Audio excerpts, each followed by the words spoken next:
Yo, what's up, everybody? Welcome back to the Get Down. This is Beats, episode 2, season 2. This week on the Get Down, we finally catch up with the man who's had a pretty tough couple of years. He was released from prison, only to go into COVID lockdown. Then, just as he was about to return home, he broke his leg, leaving him stuck interstate for even longer. Luckily, he's a good bloke, and there's hundreds of beds and couches available to him across the country. But now he's back in his hometown of Tasmania, eating apples and kicking up a storm. Listeners, please welcome to the Get Down, the man, the myth, the legend, Greeley.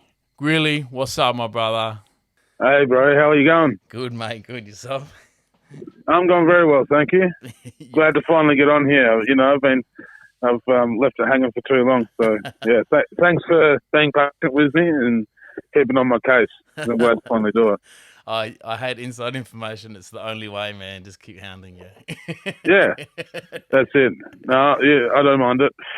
Yeah, I'll get around to it eventually. So how's things? You're back home, yeah? Yeah, been back since October now. It's been pretty good. Good to get back and catch up with the fam and the scene down here and, yeah, just be back around homeland, you know what I mean? Yeah, because you were away for a while, weren't you? Yeah, all up was about 9 months. I got stuck in Brisbane, I think it was the end, maybe March. Fuck, was it that March to October. Was it that early? Yeah. Because what was it? Were you up here for the complete tour? Yeah, that's it. It was a complete show in Brisbane. And then we did the Byron Bay one. And then the lockdown laws came in like 2 days after that. And all my flights got cancelled.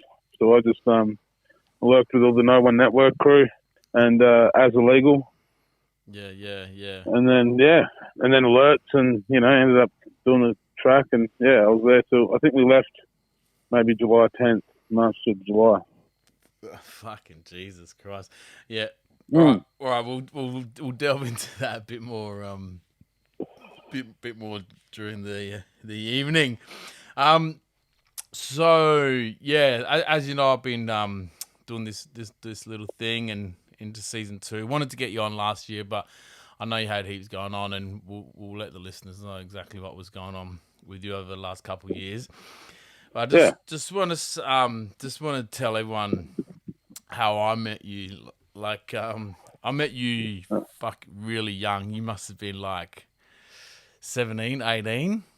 No, in Adelaide. Yeah, how old were you? I was 20. 20. 20. That's young in my books, man. Yeah, it was fucking. It's over 10 years ago now, man. Yeah, crazy. So Evolve brought you to my house with a bloke, Sprungy. Yeah, it was Sprungy. Yeah, from the UK. Yeah, he's a Scouser. He's from Liverpool. Yeah, he's a character, wasn't he? Oh, man, he was, like, good on him, eh? Like, he just came to Australia, somehow got a reputation as a battle rapper, even though he didn't really rap that much. He just got drunk and yelled at people with an outrageous Scouser accent. But, yeah, he was here for, like, a year or two, and fucking, he worked the whole country, just doing battles. Was he here for that long? Yeah, he was here for a while. I think he worked a few jobs and, like, he was living in WA for a bit, Adelaide for a bit. Crazy. Yeah. Do you know where he's at now? Every now and then he'll send me a message and, like, remind me that we battled. Because we battled twice. And, yeah. So I think whenever he gets drunk, he doesn't really hang around any of the battle scene at all anymore, I don't think. So every now and then when he's having a few, he'll send me a message. Yeah. Do you remember we battled? Yeah, pretty much. And just, like, tells me to send him links of what I've been doing. Yeah. But, yeah, he's a good cunt. Yeah. Old Sprungy. Yeah. Fuck, he was a funny cunt. And fuck, he got drunk. Yeah, like, I would not go to another country and get that drunk. You know what I mean? No, I remember getting on it with him because we had all those homebrews there. And he was like... Yeah, that's right. He was eyeing it off like it was the fucking end of a rainbow. Yeah. Nah, good well, times. He did have a bit of an Irish sort of accent. Yeah. So, fuck, that's a long time, man. Yeah. Long time between drinks, hey? And just going on there, I've got something written down here. It was because we got you in the booth that day. I don't think we ever released anything. The Battle Hogs. No, we didn't. It was. I don't think. Yeah, I forgot about it until you just mentioned it then. It was because I remember when I dismantled that booth, it had Greeley tags in there, and everyone that ever recorded in there, I got them to tag in there. And I'm spewing I didn't keep it actually, but there's Greeley tags in there. So we recorded something, I reckon, for the Battle Hogs. Yeah, we did, but it never went anywhere. So I think it was me, Sprungy, Evolve, and you. Yeah.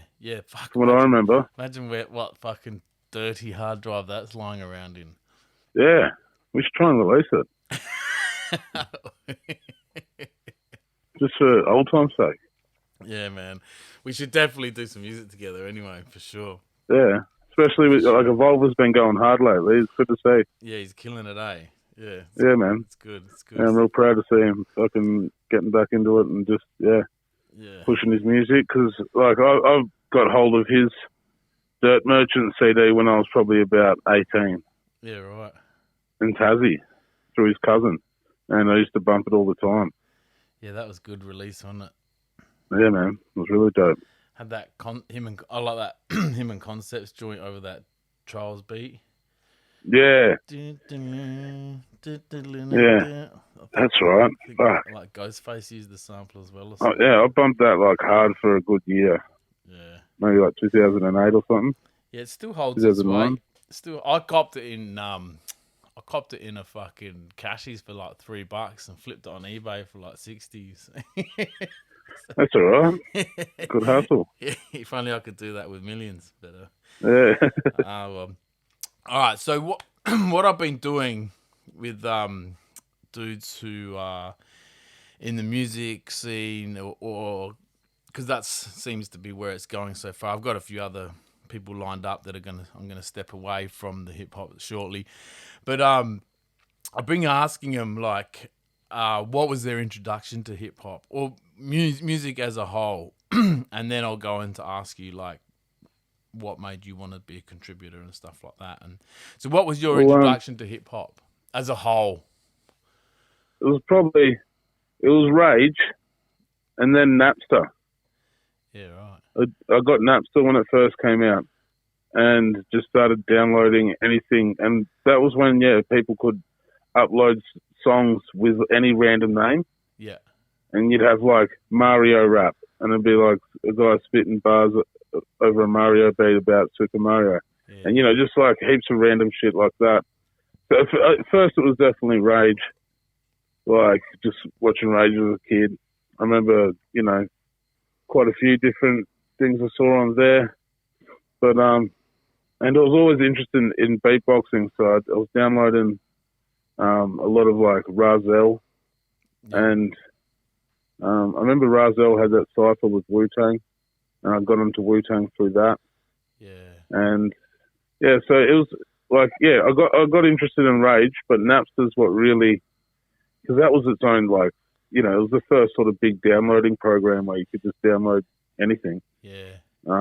Heaps of underground rappers really, like, got their name out. Same with comedians as well, but on Napster. So, it was that. And then I met a fella when I was probably about 12 who could beatbox, and I thought it was the dopest shit ever. So I just got more into that. Mm. And, so that's kind of what really got me into hip-hop, I guess. It'd be mainly Rage. So who were you seeing on Rage? And what year is this? How old are you and what year and who are you seeing? I'm just trying to think. Would have been around 96, 97. Fuck. I remember watching like Naughty by Nature, Beastie Boys. I remember when the Intergalactic video dropped. Yeah. What year was that? Intergalactic. That would have been 98. 98, yeah. So, So, like, over 7, 8, 9. And then, that's where I kind of got into it just through, watching Rage. I just remember watching it religiously. You get up early on a Saturday just to sit there and watch Rage. That's funny because Taunts just said that the other week that he first discovered it on Rage. Like that's where he first found music. And then prior to that, some of the older, not that Taunts is young, but like some of the older fellas, it's always been like that I've interviewed, like Redog and that. It's like NWA, Ice-T, or Big Daddy Kane, all those classics that were sort of finding their way over here quite young. Yeah. Quite early, I mean. Yeah, right. So you graph write as well? Yeah, I paint as well. Yeah. So was that the link to you liking hip hop music that you painted, or was it the other way around? It was more the other way around. I was like already beatboxing and like really into hip hop, and I wasn't writing my own raps, but I was listening to rap religiously, and I knew everyone's lyrics word for word. You know what I mean? Yeah. But I was just looking it up. Napster came out in '99, so that's when I would have got onto the internet and started downloading. And I would have been 10 years old then. So that makes about sense. And then I got into the Aussie sort of shit when I met a graph writer from Perth, High Five. I've talked about him on a few podcasts. But I met him in a park in Tassie when I was about 13, and he told me about SBX and Hunter and all those fellas. And and that's where I kind of I remember finding like mp3.com is where I kind of found a lot of Aussie hip hop then. Yeah, that was pumping, wasn't it? Yeah. So that's kind of how I got into that. But yeah, and then I knew this guy High Five, did graffiti, but it was when I met a bunch of fellas that went to a school on the other side of Hobart, because I grew up in Kingston, which is on the south side. Yeah. And I met a few fellas that painted, would have been around grade 10, so I would have been 16. And there were three of them, and they were all burners for teenagers, man. They all could paint really well, and they painted heaps.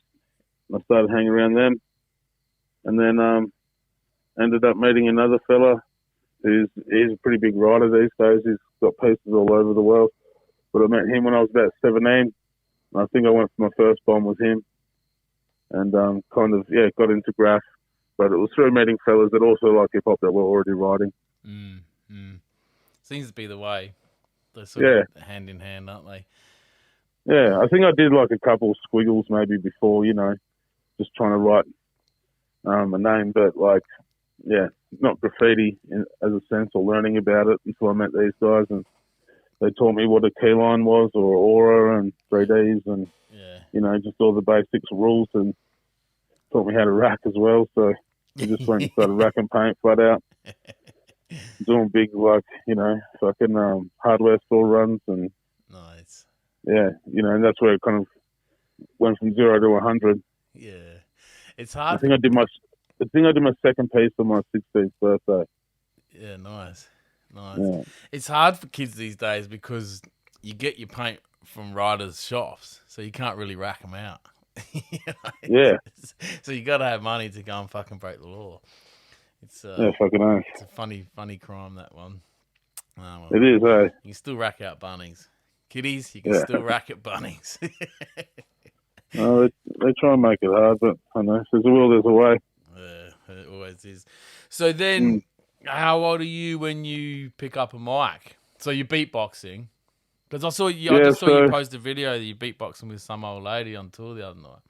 Oh, man, that lady was hectic. That's hilarious. That beatboxing wasn't the half of it.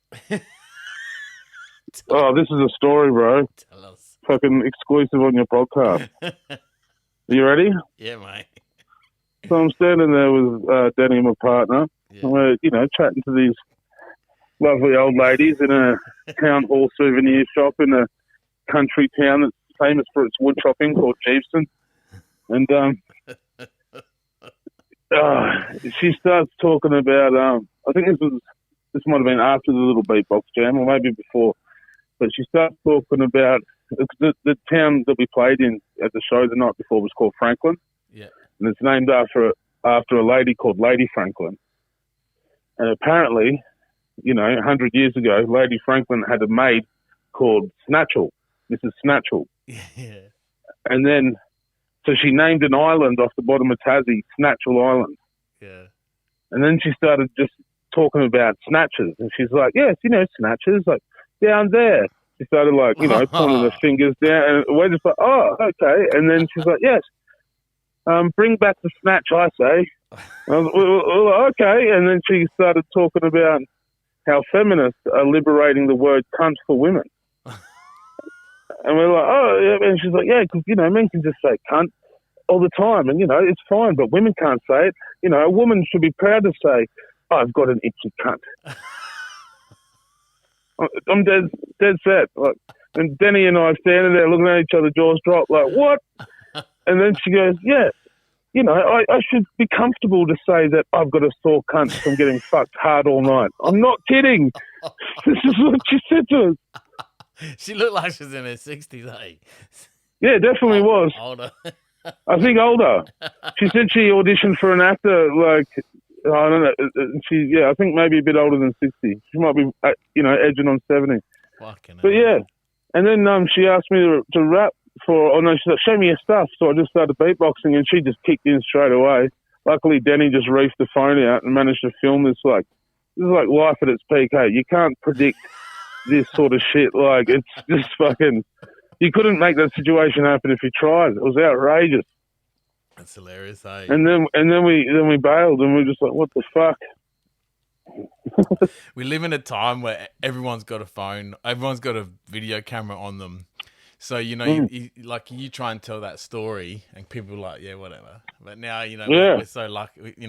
It's a fucking necessary evil. It's a curse and it's a blessing. But, you can just quickly whip something out and video it and capture those moments, eh? Oh, it's definitely a double-edged sword. Yeah. And then, and you met I saw those videos with that older fella as well. He looked like an interesting character. Yeah, the guy that ran the bar in Tassie. Oh, it was down in Franklin. Yeah. He's a mad cunt. His name's Alan. Apparently he's like related to some big crime family in Melbourne. Yeah. So he moved to Tassie to get away. Yeah, and he's just, funny old bikies that just sits at the bar, fucking telling good yarns, and it was a mad gig, man. Yeah, it was a really good gig. So you're sort of pushing boundaries down there by like touring places that have never had hip hop gigs and stuff like that, yeah? Yeah. Well, it's a bit kind of risky to travel the mainland at the moment, anything could pop off. So, and like these country pubs, they don't have bouncers, they don't have restrictions, no one gives a fuck. Yeah. You know what I mean? So, yeah, we're just like making the most of it. And because, the furthest place we have to drive is 4 hours. Yeah, right. So everything's pretty close. How far is it to drive the circumference of it? I know you can't get around much of one side of it, but how? You can only really not get around the bottom, like the southwest corner. Yeah. Like, so you can, it could take, like, you can go up the east coast from Hobart to the very top right corner. That'll take you about 5-6 hours. And then to drive from the top right corner to the top left corner would be about another 6 hours. And then to drive from the top left corner, like halfway down the west coast, and then across to Hobart, because, the southeast is just mountains, and that's like proper no man's land. But that would be about another 6 hours. But you can go from the very top to the very bottom in about 6 hours as well. That's it. So, fucking little country town, mate. But it's good fun, man. It's it's people that really appreciate it. They're fucking good people that just don't get much. Everyone just being like, can't believe you came out here. It's just very rewarding, Because you got to obviously a bit more of a diverse show. We'll get into Danny a little bit after, but obviously the show's a little bit more diverse with her on board. Yeah, definitely. And having Dundee on board as well, because like these days he plays like acoustic guitar and sings as well. Yeah, nice. And like kind of, he's just got that melodic style of rapping these days. So like even Alan, the old Bart keep, he was tripping out that, we had guitars and it wasn't just a straight kind of like staunch rap show. Yeah.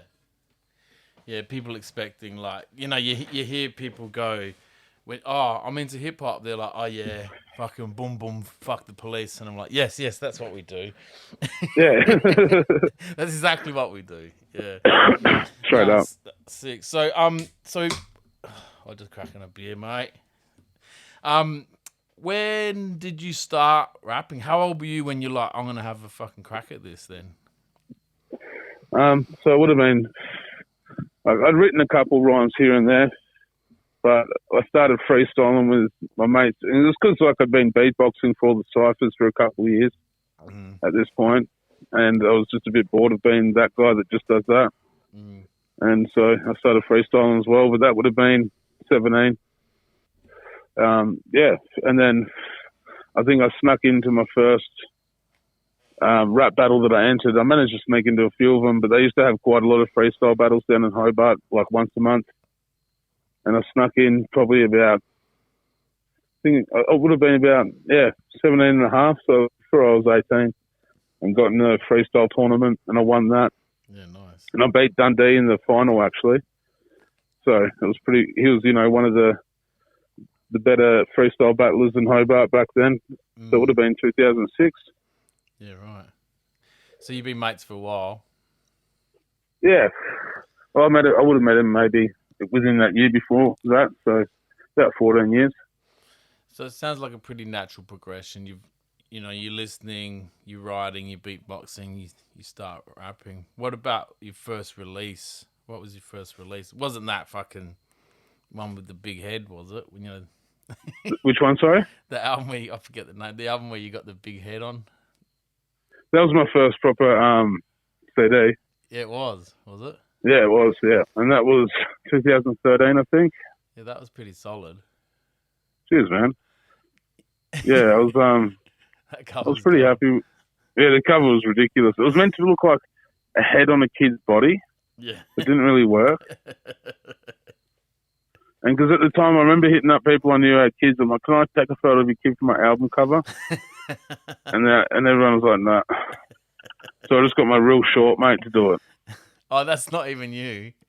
No, it's not my body. It was meant to it didn't even work at all. You know what I mean? Yeah, I just thought years ago, Juice did a flyer for us. We were doing a gig, a droid, and he just like expanded. We're sitting on this electricity box, took the photo, and he just like expanded all our heads. I just fucking loved it. I thought it was classic. I just thought that's what you would have done. I would have not picked it. It was someone else's body. Hey.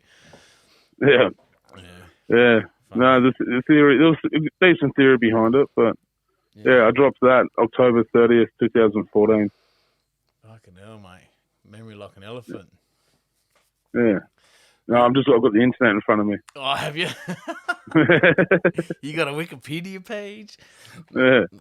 So then, you were integral in the battles, those spoken word battles. So, which I don't know if you want to say if this is a big call, but really launched Cursor and 360's.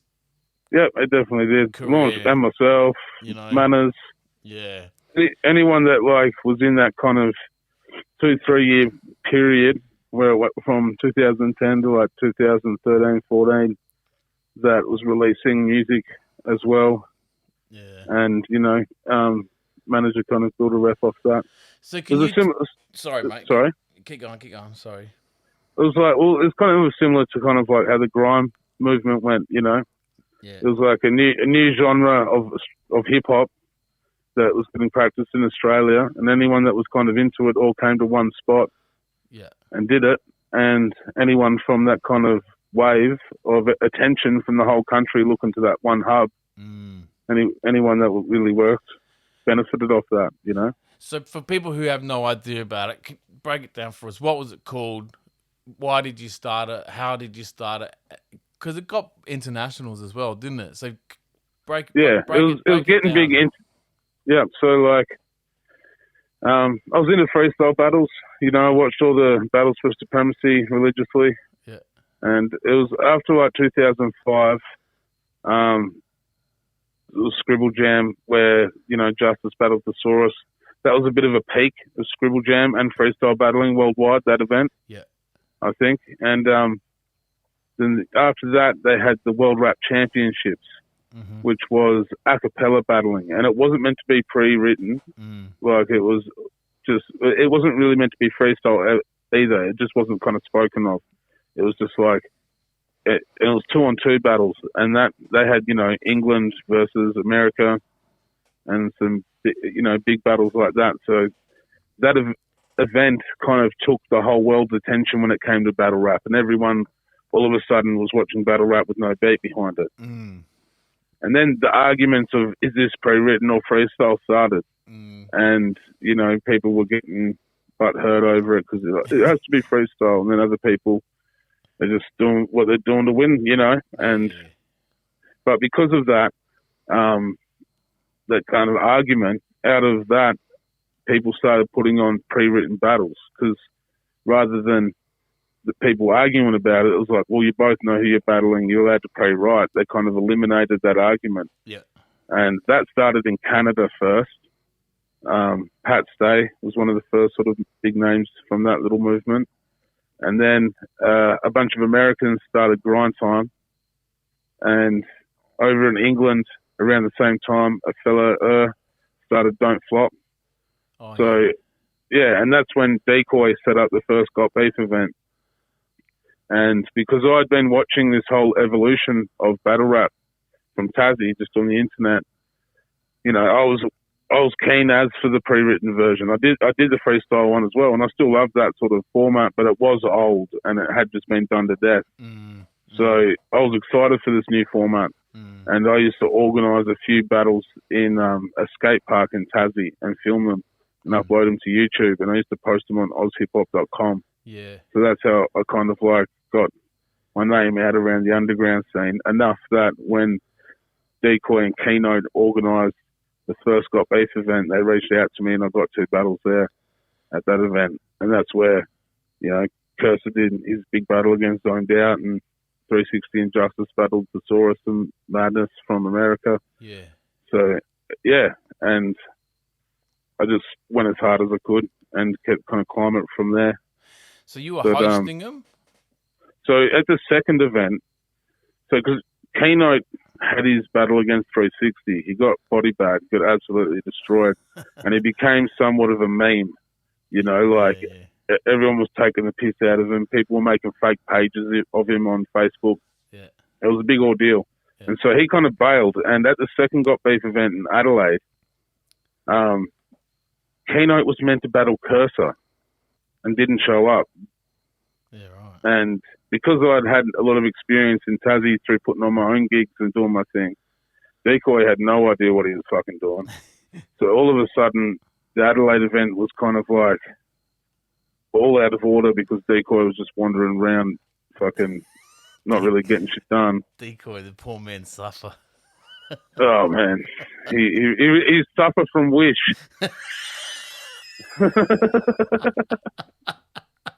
Decoy is suffer off Wish. Oh, shit. Yeah. But, and so I just kind of naturally helped out with that event. And then Decoy was like, oh, do you want to help co-host? And I was like, sweet.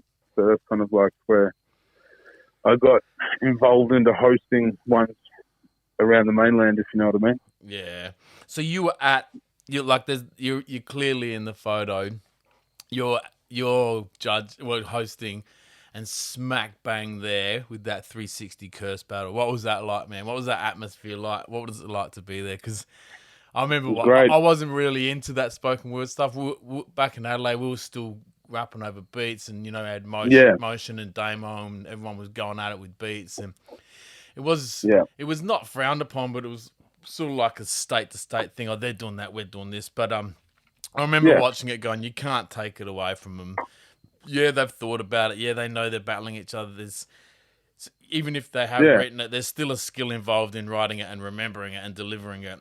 So exactly, man. What was that atmosphere like to be there? Because it's pretty infamous, hey. Yeah, it's still, and that's in December. That'll be 10 years old. Shit. It was December 2011. But it was crazy, man, because even before that battle blew up, it was hyped up for a good year before it happened. Yeah. So, but it was a small event. There was only 150 people there at the max. Upstairs at the laundry in Fitzroy, and it was just intense. And it's it's an interesting battle because there was a lot of external energy that kind of weighed in on the battle on the night. And watching it back doesn't have the same goosebump moments that it did in person, if you know what I mean. Yeah, right. And, at the time it was like both 60 and Curse brought their shit. But on the night it felt like Curse alphaed him.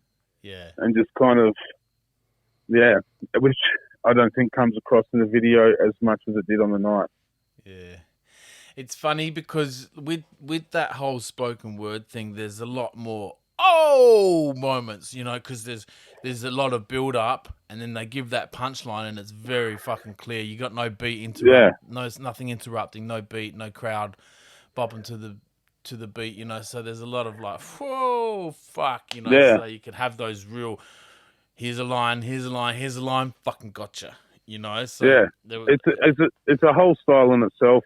Writing for those sort of battles, it's completely different to writing to tracks, I reckon. Yeah. Like, well, I don't really, when I do those ones, I don't flow in a battle like I do on a beat. No. But a freestyle one I do, like I can still always set up punch on any beat and just, fucking get back into that zone. But writing for a cappella battles is fun, I reckon. And it's because you get that chance to wind it up and really and once you get the hang of doing it, and you can, it's very similar to stand-up comedy of how you can ride the crowd, know how much time, know when they're going to react, know how long they're going to react for, and come back in as soon as they've stopped going, oh, and just, you ride the crowd like a beat, even though it's not a 4/4 beat, but once you get the hang of it, it's a similar sort of thing. Yeah, I feel you. I watched some recent ones, when I say recent, a few years old, but Manners going in on that some dude, and it's just like he has a fucking unique way of doing it. Manners, I think there's one where he goes, "Hang on, I'm gonna say that again." He's like, "Did you get that? I'm gonna say that again." And it's almost like a poetry, that's burning you, like slam poetry, I guess. Yeah, well, it's rapping in definitely a bit more of a poetic sort of way. But you don't, if you're doing, I've been to a couple slam poetry events, and they're not trying to get the crowd to make noise, and they're not trying to get that reaction, which is what rap is, you know what I mean? When you rap, you want them to make noise, you're trying to hype them up. Yeah, slam poetry is more of a story, isn't it, really? Yeah. Or just a bit more arty, if you know what I mean. They're trying to paint a picture. Yeah. Whereas there's definitely elements of that in battle rap. You're trying to paint a picture of someone else. Yeah. It's interesting to see where those two dudes went. Like they've both, I guess, in their own rights, had success, whereas 60 had that commercial success, and I don't know, someone was buying his music, obviously. But Curse just went out on his own, real fucking independent and just consistent, boom, an album a year he's done or something like that. Just fucking craziness, man. It's he's done so well, man. Yeah, you can't. I was stoked to be kind of part of watching them blow up and watching how they both handled it and where they're at now. It's been an interesting journey. Yeah. And like yourself, you grew up in Adelaide, with some of the best in the country.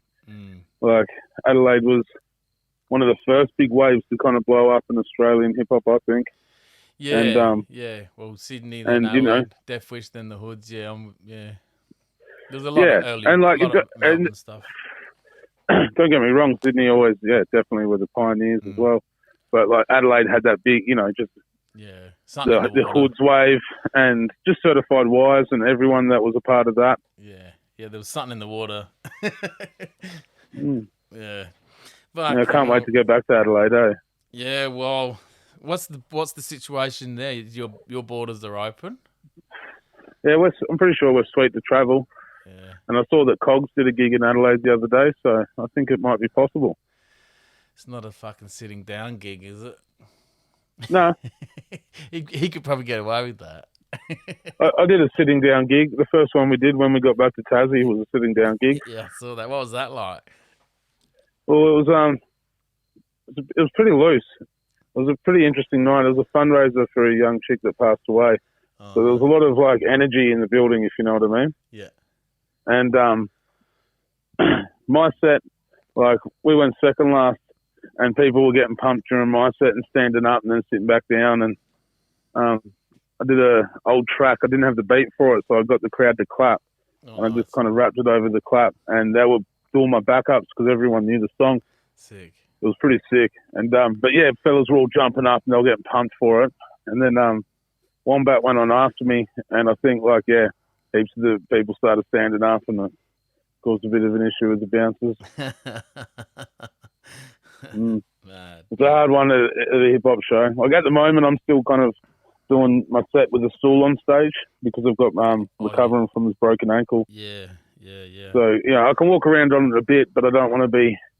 At the moment, like I'm doing at least an hour during these shows, and then he gets on stage, and we do another half hour at least as well. You're Scarface with a cane right now, huh? Yeah. Mad gangster. Yeah. Fucking hell. So the Tassie scene's thriving now at the moment, mate. Yeah, it really is, man. Yeah. Like THC's been popping for the last month. Yeah, that's my next question. Like to delve into that THC. So do you want to tell people about that? I know what it is, but do you want to tell everyone else? Yeah, well, I mean, THC TV is just a platform that I kind of created.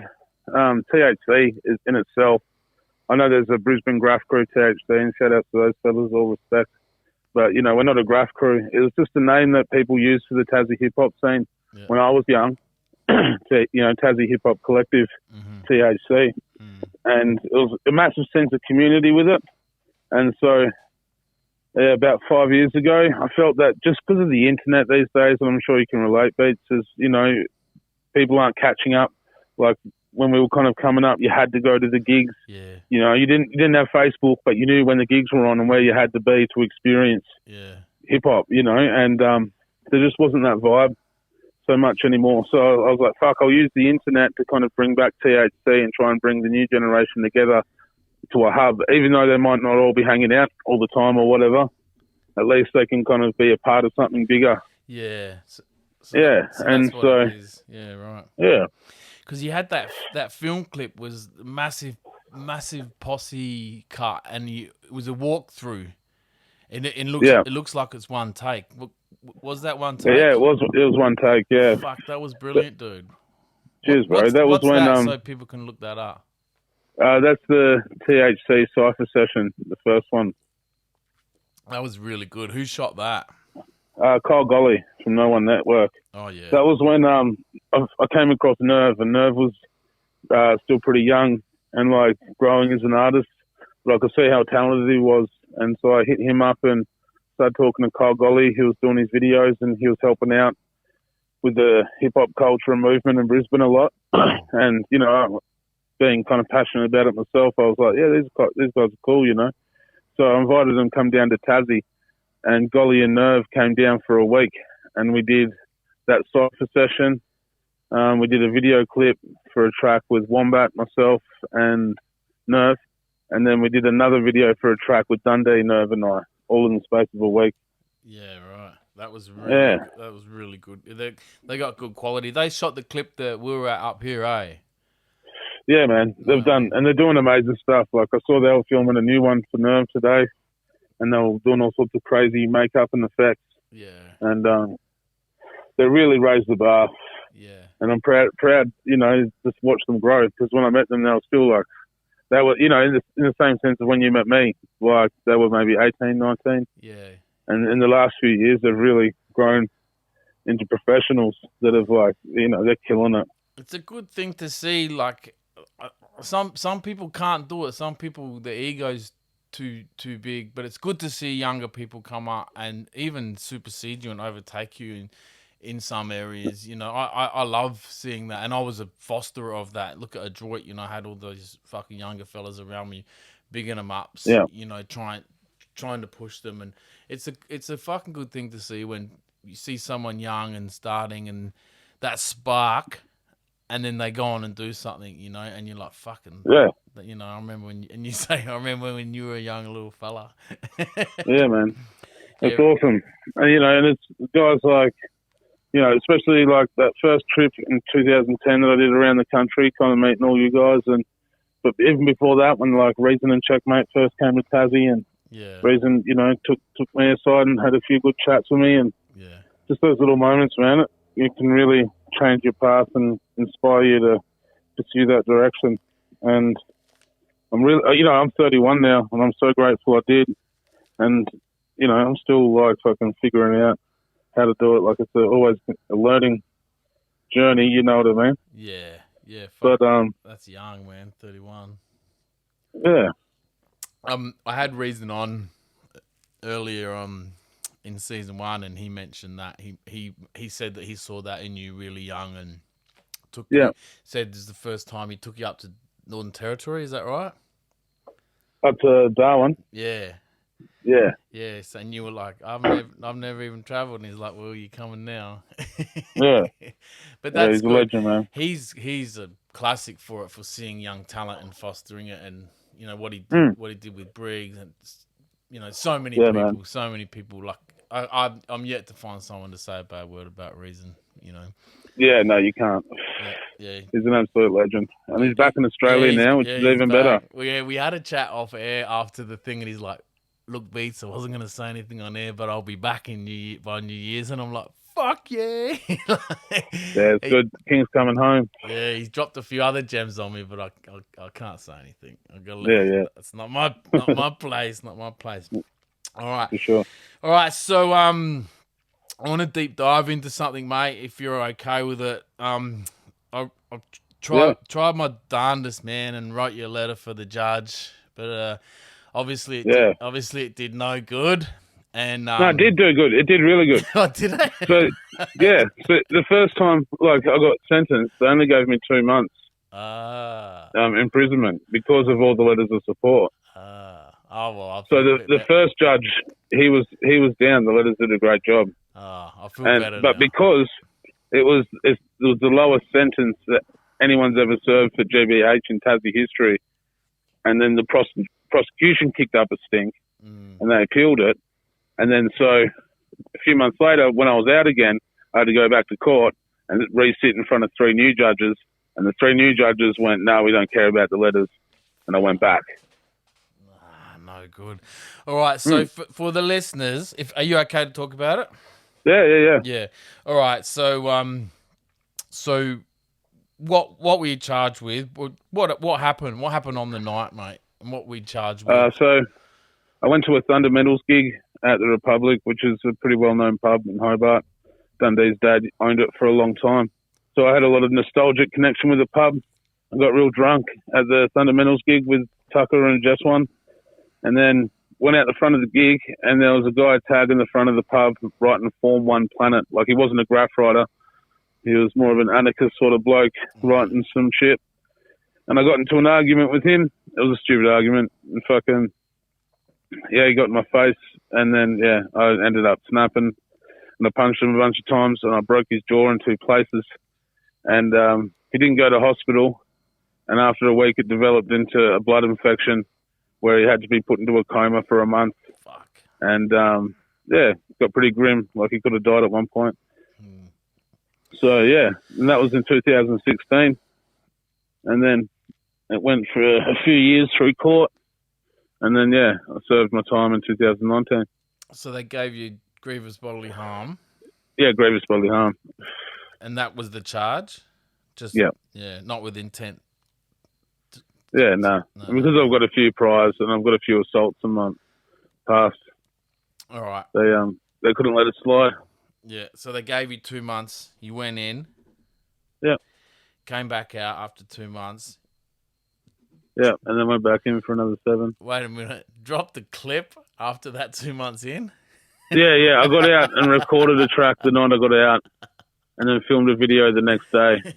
And so I got out Tuesday, and the track was dropped by Friday. Well, let me deviate here, right? That's so listeners, this is a track called Square One. You can go on YouTube. when I just moved up here, right, up to Queensland, and I was working with this young lad when I was still doing youth work, and this kid's like, "You think you fucking know hip hop? Fucking rah rah rah! Listen to this, listen to this." I'm like, "All right, give it to me, little man," right? And he's cranks square one, and Yeah, right. I'm like, okay, and I'm just sitting in the car smiling, and then I'm like, That's gold. he's looking at me like, "Well, you fucking know about this? Well, you know about this?" And then I rocking the chorus. I start rocking it. Yeah, yeah. And he's like, "How the fuck you know this?" And I'm like, "I don't know the song, man. I know the dude. I know him, man." He's like, Yeah. "No, you don't. No, you don't. No, you don't." And I'm like, "I got nothing to prove to you, but I fucking okay, yeah. Here, have a look." And showed him proof, and Yeah. yeah, nah. And then there was some other kids down there. Like, you got me. Oh, was that Manners? Manners got me a cursor poster signed for this young kid. Yeah, Yeah. but that was pretty funny that you got out and dropped that, and that was a slamming joint too, man. Cheers, bro. Had the yeah, and I was really feeling for you because I knew you'd gone fucking back in. I think I wrote you a letter saying like, Yeah, you did. fucking, it sucks because you're in there and it was slamming. You weren't really out here to sort of appreciate, but so you got out after 2 months and then they put you back in, and that was the one where you were all over the newspaper. Fucking, they really sort of tried to make an example of you. So you got another 7 months. So they wanted you to do 12 months. Was that right? They gave me 2 years, one suspended. 9 on the bottom. It was 3 months in remission. Yeah, right. Yeah, so I So fucked up, and I did fuck up when I was in there. I got put in fucking healing, it's called, for about a month, but they didn't take any remission, thankfully. oh, so you did run amok in there a bit? Not really. No, I just refused orders. it's not like you. Yeah. So what was it like, mate? First time in? Well, man, in Tassie, it's small. You know what I mean? Like, I ran into fellas that I haven't seen in years. Oh yeah. And so it was all right. Wasn't too bad at all. Yeah. And in the section I first was in, it was only built like 15 years ago, so it's pretty new. Yeah. Yeah, it wasn't too bad, man. To be honest, it was good to get a break away from society and the internet and just fucking chaos and all that sort of shit. Yeah. Don't get me wrong, I didn't want to fucking be in there, but Nah. at the same time, I appreciate my time away. It helped me like learn a lot more about myself, Yeah. study a bit, take some time to make a plan. Yeah. That, you know, I like, just cause in a few years before it, especially because the whole court thing had been going on for a few years, I was just so scattered. Yeah. And what I was doing, I didn't know how long it was going to be before it finished up, and if I was going to do time or what, you know, it was just hanging over my head. Yeah, it sucks. So, hey? yeah. So when I was in there, I was just like, and you know, I'm trying to travel the country and do rap shows and whatnot. Like, it's a lot of head fucks when that's your lifestyle. So, and, so when you were out after the 2 months, were you on parole or you done your time? No, I wasn't on parole. I was on good behaviour or what, you know, and suspended sentence. So you could still travel. Yeah, but that was like, in those 2 weeks, you know, I wasn't going anywhere. They were pretty quick to fucking throw you back in. Because I did a show as well in the 2 weeks that I was out. Yeah, I got out and I dropped the track and I did like a show a week later. And then like next Wednesday I went back to court. And yeah, boom. Fucking hell, eh? Fucking hell. So I heard like you were helping others out heaps in there, like through your music. What were you doing in there? How were you doing that? I was just teaching fellas to rap, really. And just encouraging fellas. That's the main part. As you know yourself, man, when you've worked with a lot of people and you've been around a lot of heads that have had different journeys in life. The main thing people need is just fucking positive encouragement. And someone to sit there and help them through their thoughts and talk to them and structure it out. Yeah. But, you know, didn't have anything else to do in there. And there was at least like 7 or 8 fellas in there that kind of wrote raps a bit. So I just spent my time with them. And then they let me do like a little kind of workshop for 2 weeks it was. Only once a week, so I only did it twice. And they brought down, they had like a machine for recording podcasts. Oh, yeah. Yeah, that they wanted to try and use, but Tassie, the prison down there is very behind. They don't have much funding, so nothing gets fucking done. And so they brought down this podcast machine and let us go into like a room they use for kind of like fucking, student sessions and shit like that. Yeah. And so, yeah, they let us go in there, and me and 2 other fellas recorded a few bars on this podcast machine with a mic. And it sounded terrible. Like, there was no mixing, you know what I mean? And yet, the only way we could actually do anything with it was to then put the recording onto a computer, download like Audacity or something, and get a beat, and then match it up. So yeah, it was complicated. We never really made anything, but it was good to kind of just get fellas that who've never got on the microphone before and just hear themselves recorded back. Fuck. So it was really positive. At least they gave you that opportunity, you know. Fuck. Yeah. I would love to, going on to that, I would love to interview dudes in the boob. Like, I've got a mate who's just finishing up a 2-year sentence now down in he'd be in Mobilong, which is like the second, like the minimum security down there. And I've been writing to him, and I'm like, the last time I wrote to him, I'm like, what do you reckon the chances are of fucking having a yarn? Because I'd be happy to do it in like 15-minute wads, you know. Yeah, fully. Because what he went in for was quite interesting. He tried to burn down a fucking speed camera. Yeah. He's top bloke. He just had a bit of a fucking bum. He was having a bit of a tough time in life, as most dudes in there are, you know. That's it, man. Yeah, we all have our moments, man. Don't get me wrong, there's some fucking scumbags out there, but, a lot of fellas just having a fucking rough time and some shit happens, you know. At the time when I did my shit, I was dealing with a lot of toxic fucking negative shit in my life. Yeah. And I was just taking on board and allowing it to really bring me down to a point where I snapped and took it out on someone else, you know. Mm. Your mate with the speed camera probably just went through a similar thing. He did, man. He was going through his own things with some pain issues, and like, he's a madman. He's a fucking he's a funny cunt. He's a madman, but he just snapped, and then he also did something else. He threw a fucking Molotov cocktail bomb somewhere, and they just like, that's it, you're gone.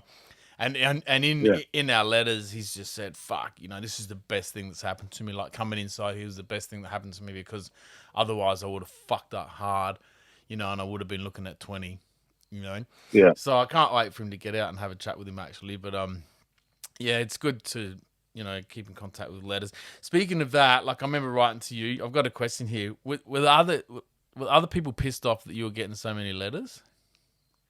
Because there'd be people. Yeah, I think a few were, and they stirred me up about it, but no one cracked the shits or anything. Yeah, because you know what I mean. I remember when I wrote to you both times, and I was like, someone put up a post on Instagram like, oh, if you want to write to him, and I'm like, I was gonna write to him and go, I don't know if that's the wisest idea, like. You don't want him getting bags and bags when some cunt who's doing 20 years hasn't got a letter in 10. Yeah, that happened. There was one fella that had a letter or visit in 16 years. Fucking hell. And the most I was getting like 3 or 4 at a time, But they help. I came out with like 2. Yeah. Oh man, by the last like 2 months, I just didn't have it to keep writing back. You're writing the same shit to everyone, you know what I mean? You're just like... Yeah, that's it. What have you been up to? Well, I was in my cell. Yeah. That's it. And you appreciate the sentiment, and like, at Christmas, I sent Christmas cards to everyone. Yeah. Did you get a Christmas card, or you want to be in a different address then? Nah, I'll probably move, mate. That's why I keep it short and sweet. I used to write to the big fella when he was in, and I'd just be like, hey man, what's up? How you going? And what else are you going to write? You tell them about your life, and they're like, ugh. Yeah. And but it's good to hear, like, what's going on. Yeah. There's definitely a massive positive side to it. Yeah. I never didn't appreciate it.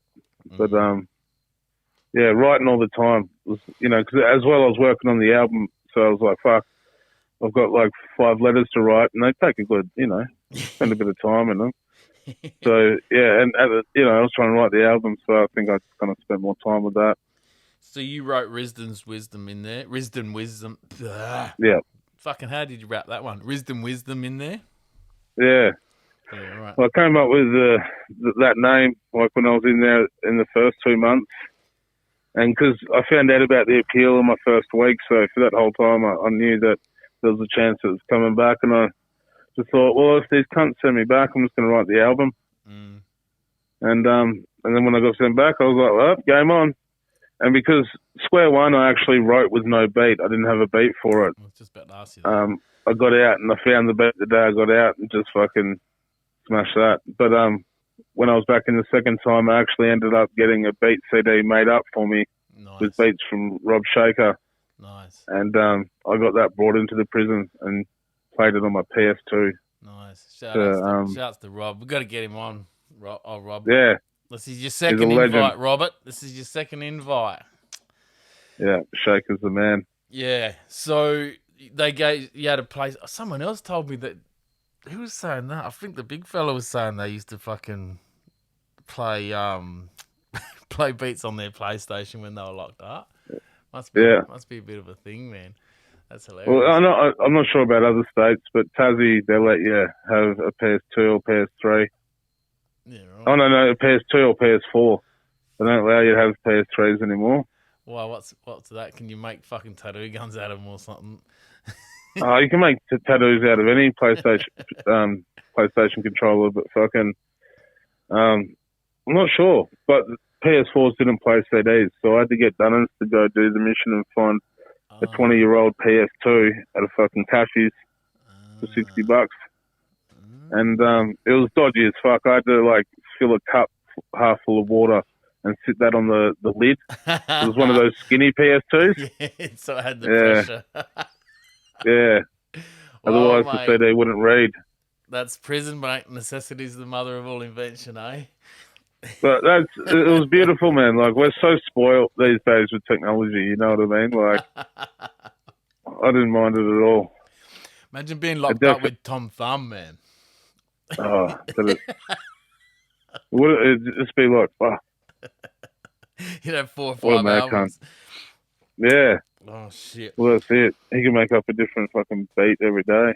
So you had all those beats and you came out, you nailed them. You wrote to them and nailed them in there. Yeah.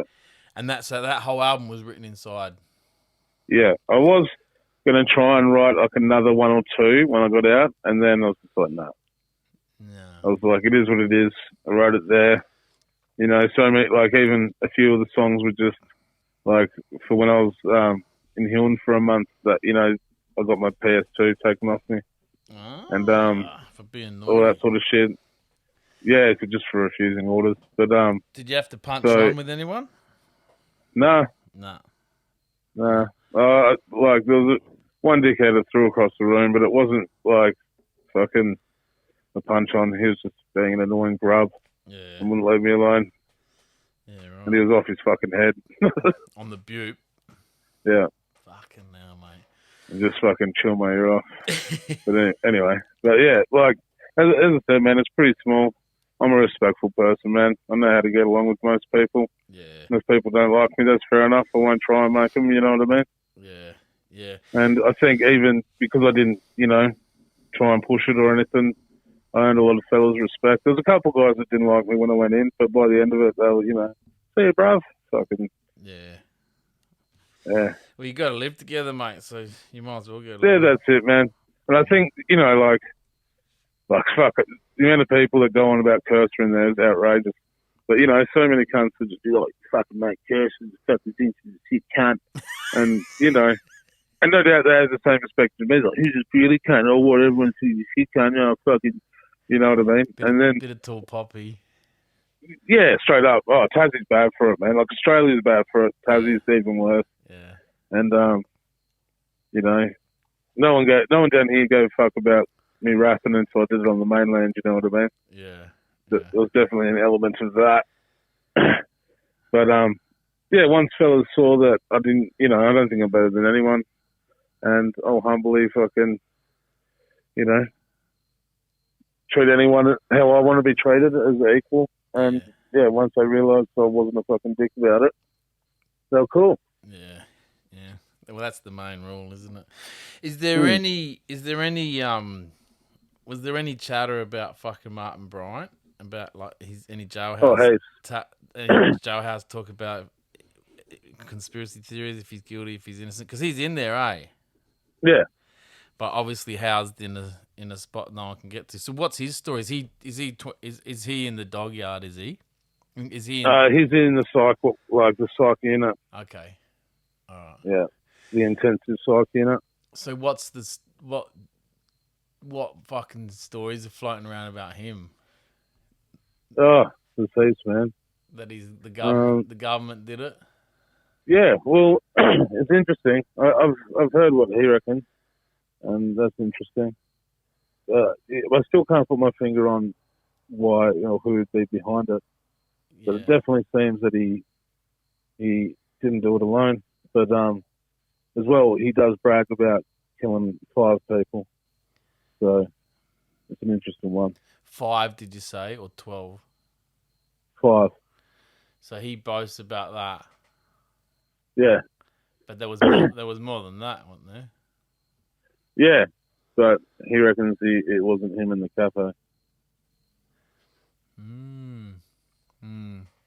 Yeah, pretty interesting. I remember thinking, like, when you're in there, I'm like, fuck, I wonder, because that would be like, having someone live on the same street, having that fucking, that person living on your same street, there'd be heaps of fucking theories. Oh, I've spoke to him. I know this, I know that. Because you know what cunts are like inside. They're fucking got nothing better to do than make shit up, Oh, exactly. But, I spoke to a lot of fellas that have spent time with him over the years, and a lot of fellas kind of said the same thing of how he behaves. But he's really good at chess. Yeah. Right. And he only really talk to you if you play chess with him. Yeah. But, yeah, I know a couple of guys that, a bit unstable, and they've spent a lot of time in the psych unit, and they're let out for like an hour a day, so into the main sort of room. So that's where he played chess with them. Interesting. It is interesting. He's serving like 1,030 years, I think it is. Yeah, what a joke. They might as well just fucking just say you're not getting out and study him, mate. Huh. Yeah. He's completely, like, he's a big, like, obese mess. Yeah, I saw some photos of him recently. He's fucking... At least for, like, the last 16 years, he's been in a fucking 4x2 cell, probably let out for a total of, like, 3-4 hours a week. Yeah, that's rough. Fed shitloads of more medication. Yeah, his mental health to be gone. Yeah. They reckon anything over 5 years and you're institutionalized, like, recidivism rates are massive. Like, you'll be back. If they let you out. I know people who've done more than that and they've come out and haven't gone back, but it's pretty big that they do. Anyway, moving on, more positive. You're out now. Yeah. You're innocent. No, but I've served my time. So you get out, you travel, and then the fucking government lock you down. Yeah.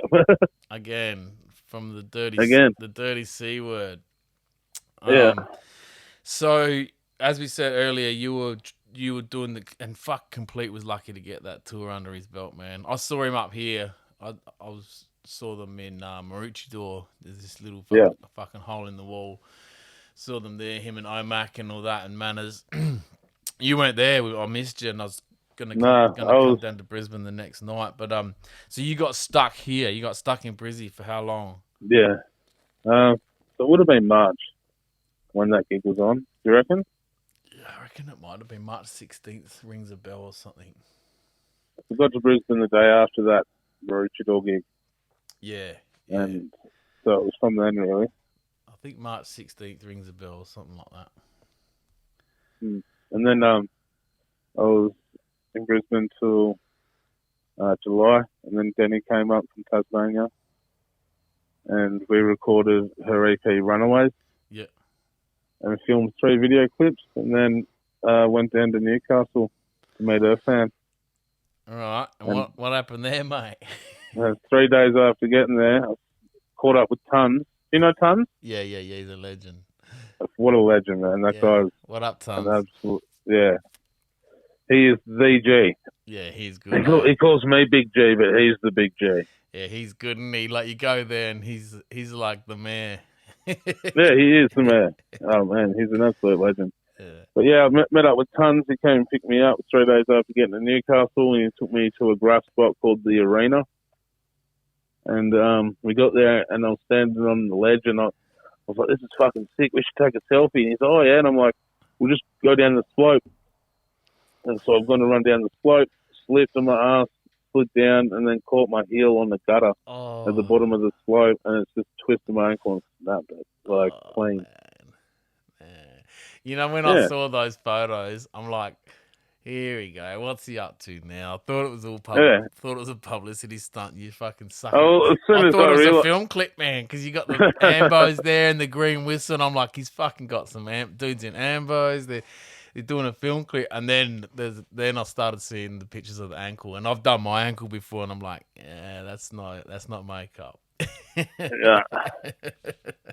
No, well, because like when it happened, Tons has come down and like, "You right, mate?" And I'm like, "Nah, snapped my ankle." And he's like, "You sure?" I'm like, "Yep." and then I was just like, "Here's my phone. Take some photos. Got to do it for the gram. Got to do it for the gram. You know." Let's make the most of this. Let's capitalize on this pain. Yeah, I'm milking this for content on social media. If I'm going to snap my ankle, I'm going to get some likes for it, that's for sure.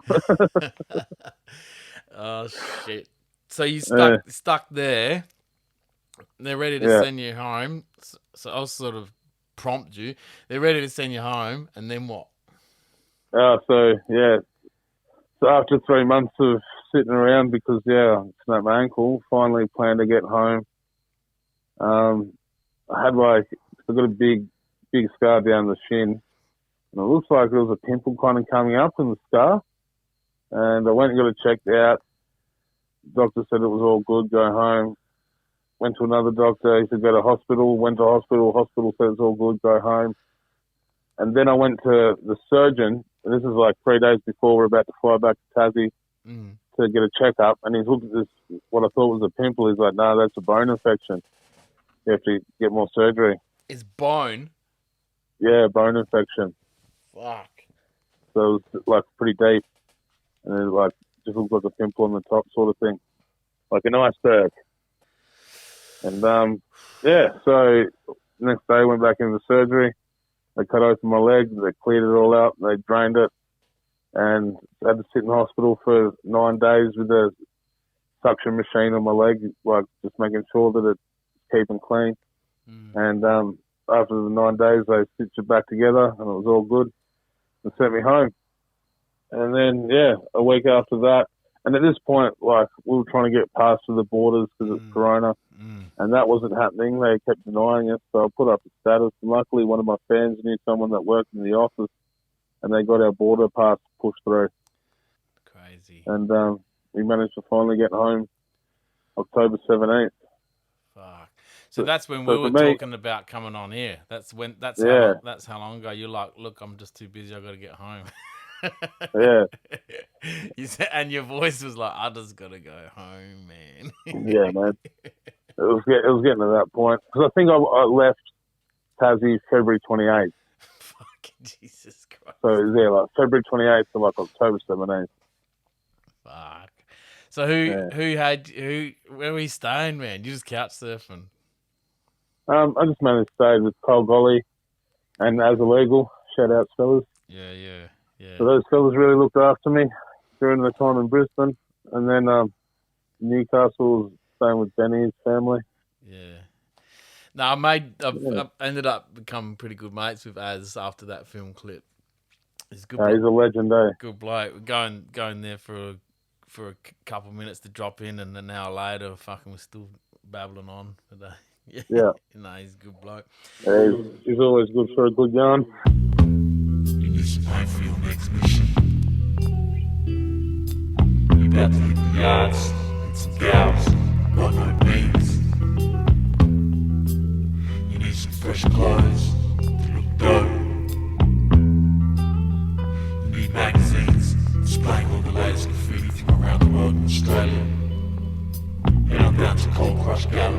109 Army Road, South Australia. Alternatively, hit up coldcrush.com.au. They got you covered. Gold Crust is not condoning illegal graffiti. So Denny, so for people don't know, Denny's your partner, your missus. Yeah. Right. So what's and now you're working together musically. Yeah. It kind of works really good. I really like that joint you just dropped the other day. Where you Thank you, bro. canoodling and staring into each other's eyes. Yeah, it's a bit of a nice love song. How long have you been with her?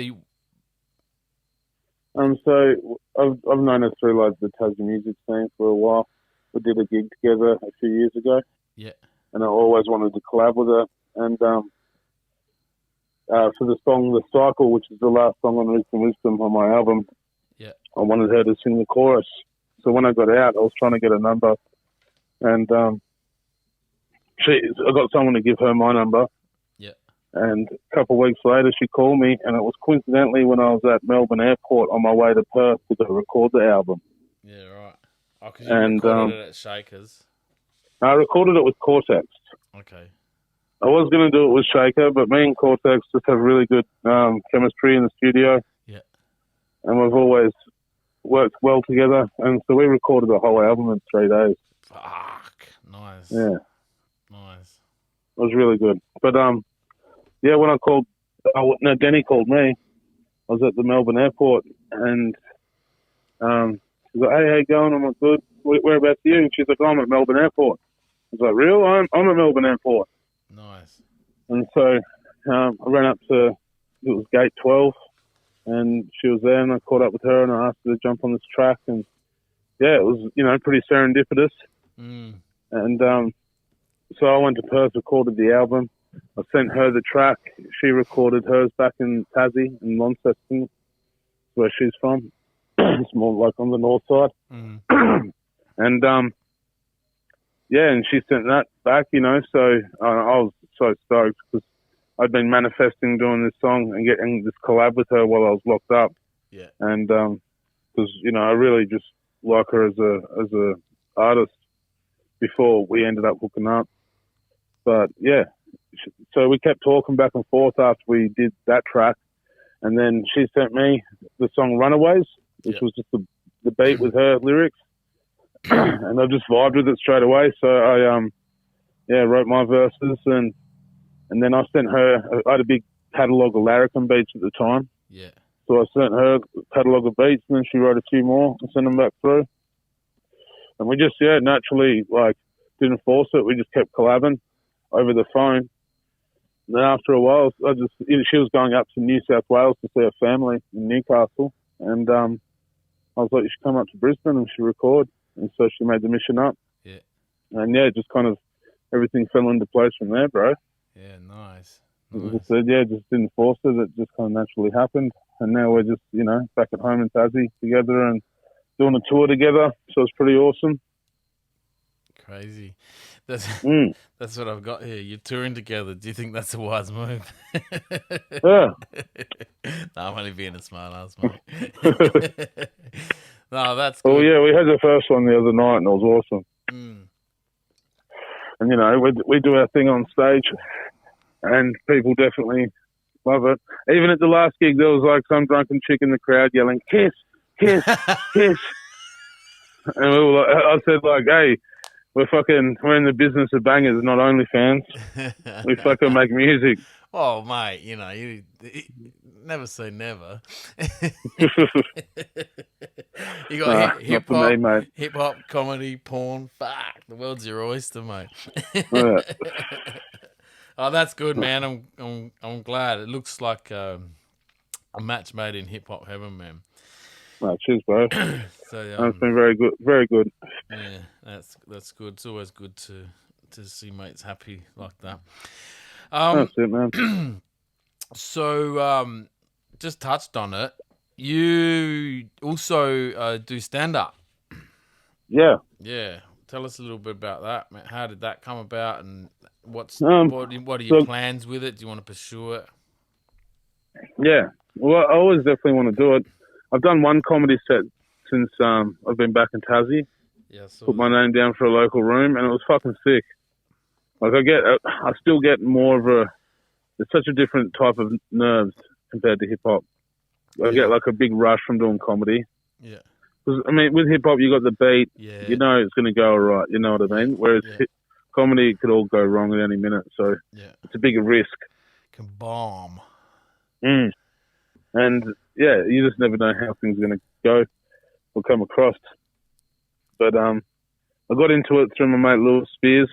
Yeah. He's a professional comedian now and absolutely kills it. It's all on YouTube and does national tours. Yeah, he's pretty big, isn't he? And I taught him how to rap a few years ago when I lived in Melbourne, around 2014.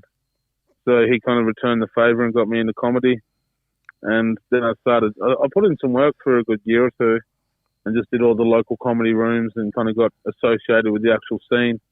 And, you know, like any scene, it came with its politics, which kind of pushed me away from it a bit. But then I did, no doubt.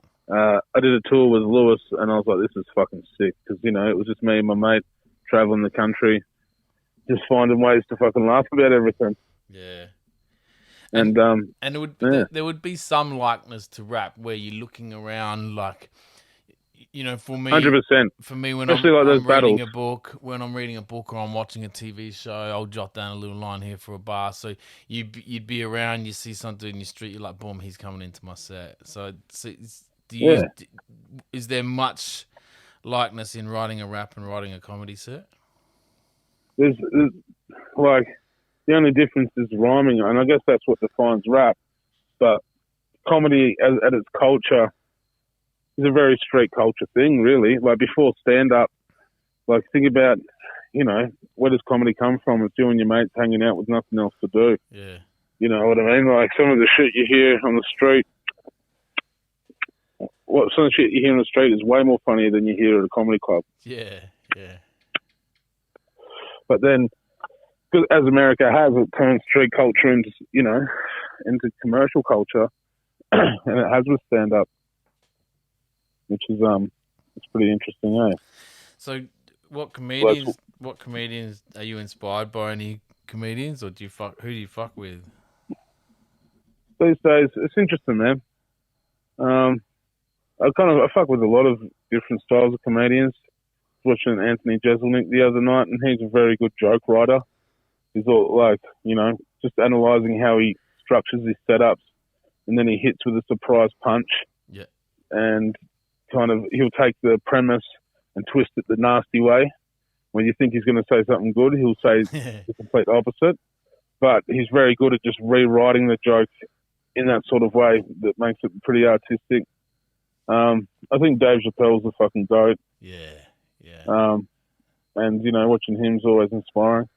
Yeah. A lot of the guys that I used to be inspired by, I'm not as inspired by anymore, because I've done it for a couple of years, I guess. But also, when you're young and you're watching like the rebellious shit, you know what I mean, and you're getting down with all that, it's fucking awesome. But I'm kind of growing out of it a little bit. But at the same time, I'm very rebellious myself. Yeah. It's an interesting one. It's a hard one to kind of analyse. It's like music and film. Once you've done it yourself, you like, oh, that's not that good. You know, like, yeah, you can't just enjoy it anymore. I watch that's it. I watch TV and movies, and I'm like, I just saw a mistake there. You fucking the bottle's half empty now. The bottle's full on that scene, and you know, I know there's a camera in your face, and same with meeting your heroes and meeting rappers and that. It's like, fuck, you know, sometimes you wish you never met them. Or sometimes you're like, that's not that hard to do that, so it sort of takes away that mystique. So that's 100% right, man. I'd like to think that I'm funny, but I don't reckon I could do a stand-up set. I reckon you could, honestly, bro. Like, you're a character in yourself. It's really just about being yourself and learning how to sharpen it. But like anything, if you get up and have a go with repetition and you believe in yourself, you'll get good at it. Yeah. Like, honestly, like, I was very naive at the start when Lewis was starting out, and I was like, because he's straight, he doesn't drink, smoke, never touch drugs, nothing. Mm-hmm. And I was only like 24 at the time. I was like, this guy, if he's never taken drugs, how can he be a comedian? Yeah. And, you know, How's he fucking gonna 6 years die at later, he's 27? yeah, exactly, 100%, man. That's a good fucking point. Fuck. But and then now he's touring the country internationally. So I think that's what made me give it a go. It was just saying, oh, this is possible, and it's about just becoming conversational with the crowd in the same way that we'd make each other laugh on the phone during a conversation. Yeah, yeah. And are you the same person? Like, are you Greeley when you perform comedy as well as Greeley the rapper? Yeah, I'm just me. You know? And I definitely like, in the same way I do when I do a rap set, I exaggerate myself, you know what I mean? Get hyped up and I perform. Yeah. But it's definitely a different one. Doing the tour with Lewis was the best because I did 18 shows in 2 months. And once you get to the 6th or 7th show, you don't give a fuck anymore. And you just become so well-oiled that, like, even when I got up like a month or two ago, I'd been thinking about it for too long and I hadn't done it enough. So it was a bit... Not organic. I could feel... Yeah, it wasn't organic. It was a bit forced.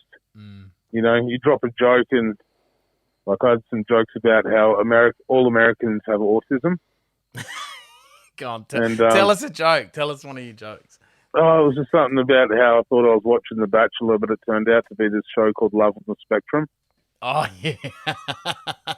Fucking, yeah, something like that. But, you know, and I don't know, like, you could tell a bit of the crowd were like, oh, autism joke, and it's a hard one with political correctness. Oh, fuck that. I was just saying to Taunts last week, right? It's our job as any artist, it's our job to fucking push the envelope, right?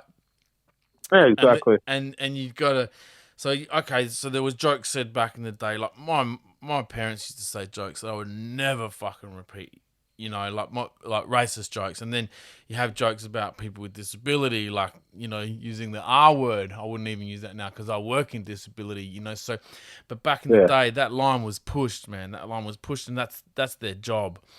You know, so if you're going to go, you're gonna go to a comedy show and be offended, like, what kind of fuckwit are you really to think that you're not going to go there and hear something offensive? You know, yeah, exactly. Is it all going to be like fucking Dad and Dave jokes? No, man. It's silly. That's why I'm so anti fucking cancel culture, man. I'm like, mate. Yeah, it's a hard one. People are just offended by what affects them most of the time. I saw, and Andrew, you know, like, Andrew Schultz. Yeah, man. I saw him when he was down, and he said some shit. Fucking, because I follow him like through the podcast he does and through his show. And did Lewis open up for that show? Yeah, I did. Yeah, I saw him. I recognized him, but I wasn't sure if it was him. You know,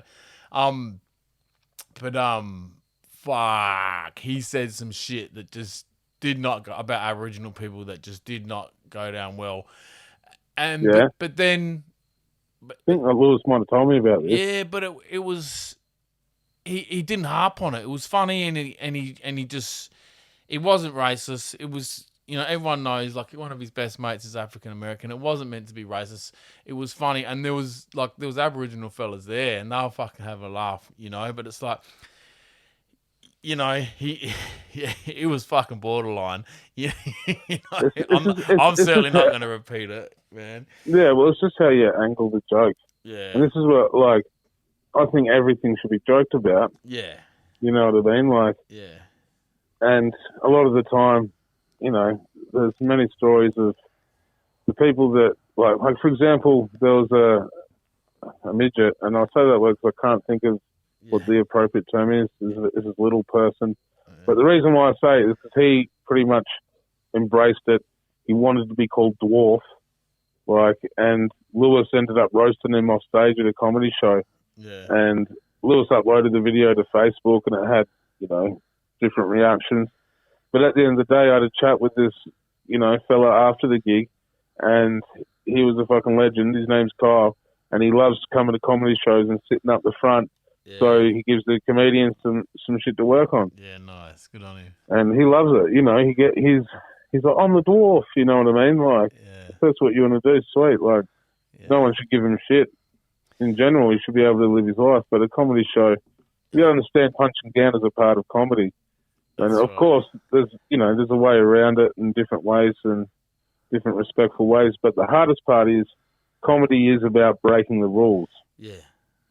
Like that doesn't have to be, but most of the time when you break the rules, it's funny. Like if I do a beatbox in the street, no one's going to laugh. But if I do it in church in the middle of a sermon, people might find it really funny. Or a slut You know drop. what I mean?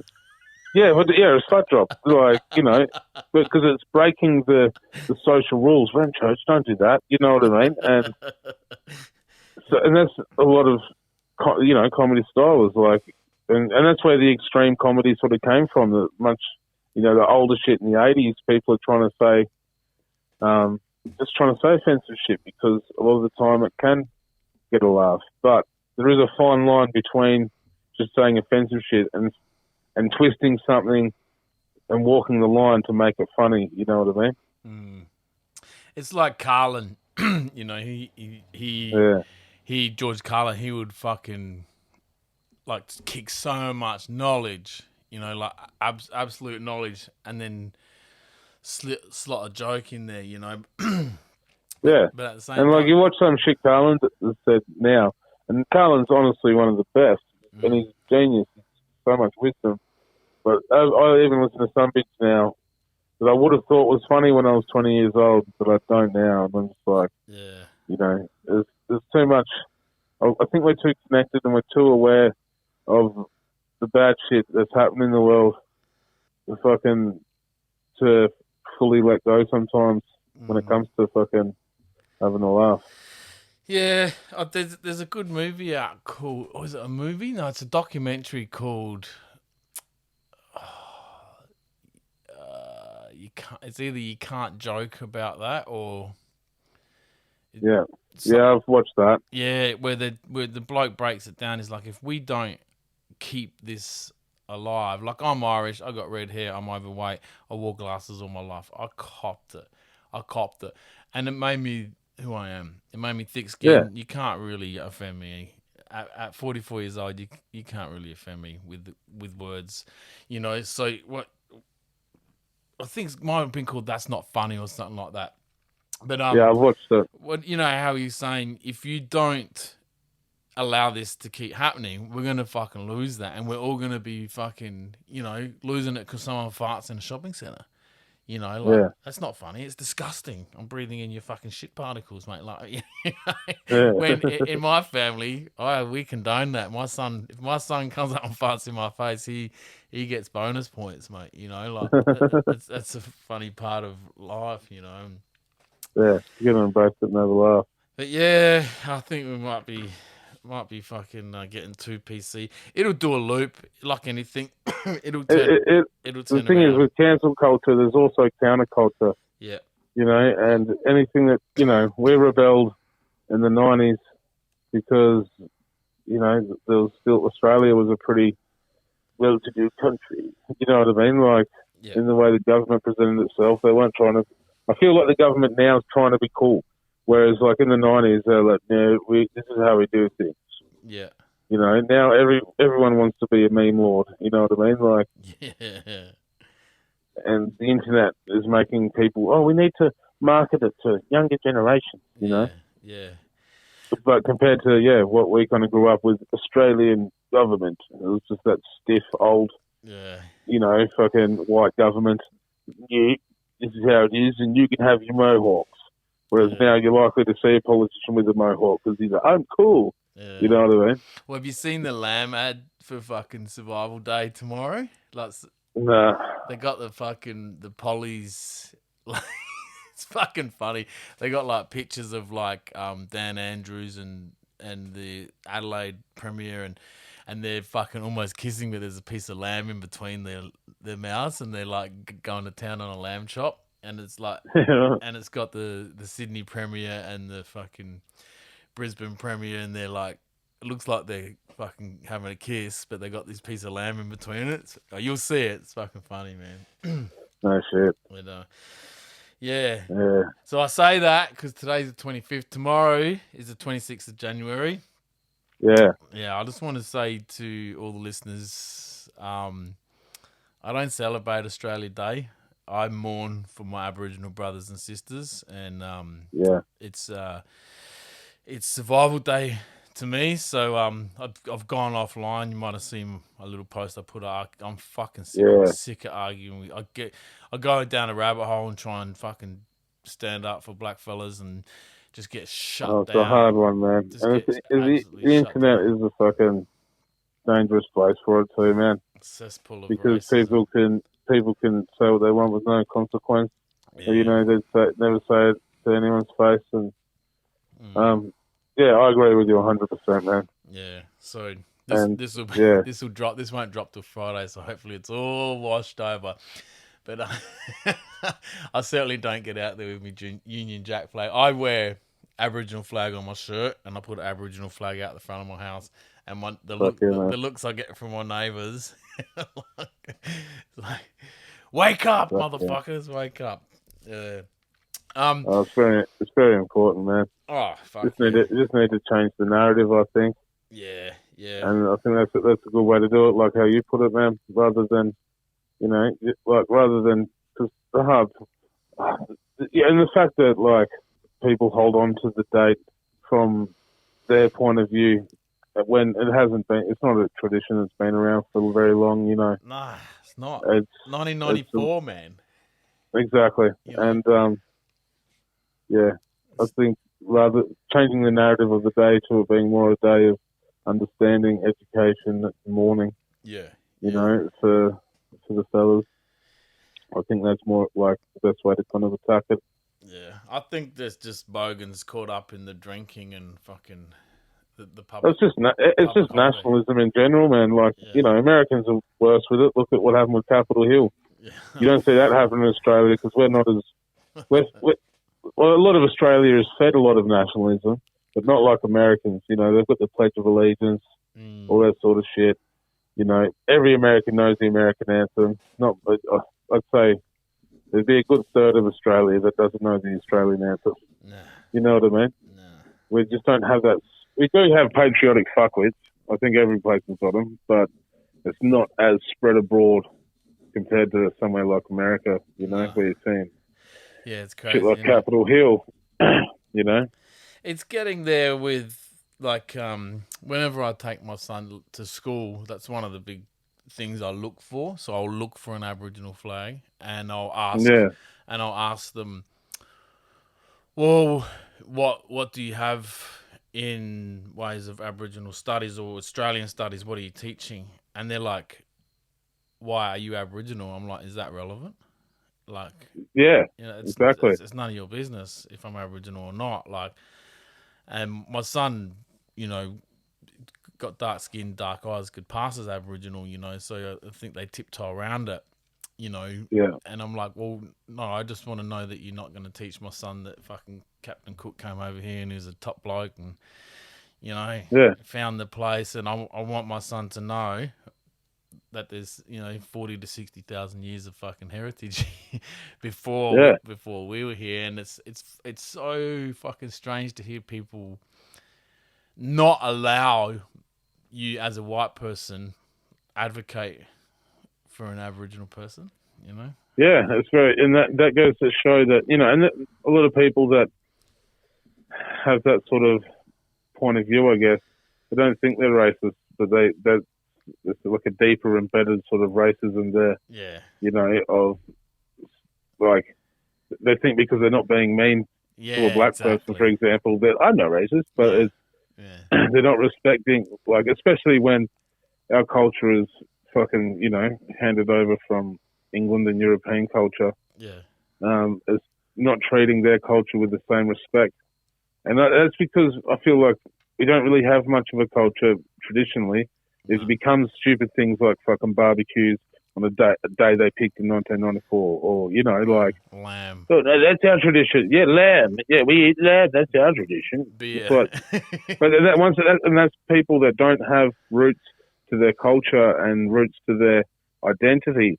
And so I feel like a lot of the frustration from the angry bogans about Australia Day is them being angry that they aren't connected to anything. Yeah. They don't even know who their grandparents were, or they don't have any stories or any like actual lineage, like spiritually or, any sort of like that, and they're frustrated and angry.